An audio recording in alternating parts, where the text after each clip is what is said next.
Irido ang mag-ama na lunad ni sarong motorsiklo. Makalis na ma-sideswipe nin truck sa Maharlika Highway sa porsyong kang Barangay Ubaliw, Pulangi, Albay.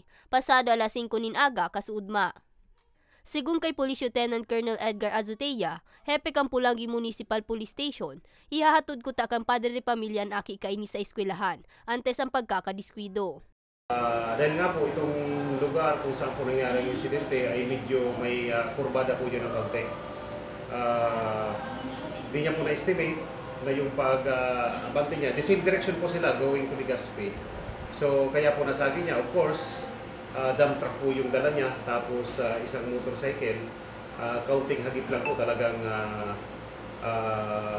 tutumba. Napag-araman man na accident-prone area ang lugar kan insidente. Katakod kay ni, nakiulay daan istasyon sa barangay na malagan ng CCTV ang nasambit na porsyon.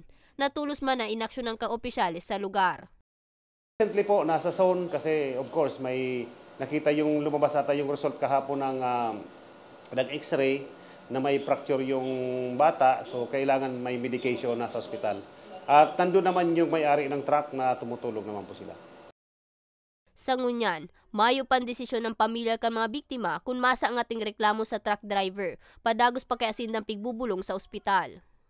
Mientras tanto, irido man ang duwang lunad ni sarupang motorsiklo, makalis na masalpok ning truck ang likudan na porsyon kan sa indang motorsiklo sa barangay San Isidro, Libmanan, Camarines Sur, pasado alas 12 nin udto kasuudma.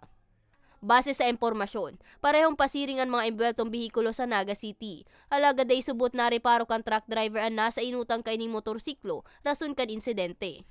Muna, bago po tayo umangkas sa ating mga sasakyan, kailangan po lang siguruhin natin na tayo po ay nakapagsuot ng helmet para po yan sa ating seguridad.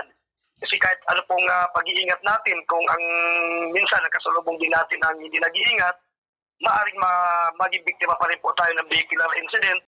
Sa presente, nagkasundo na ang mag-ibong na lado asinday na masaangat paning reklamo. Para sa mga baretang tatak Bicol, May Arango.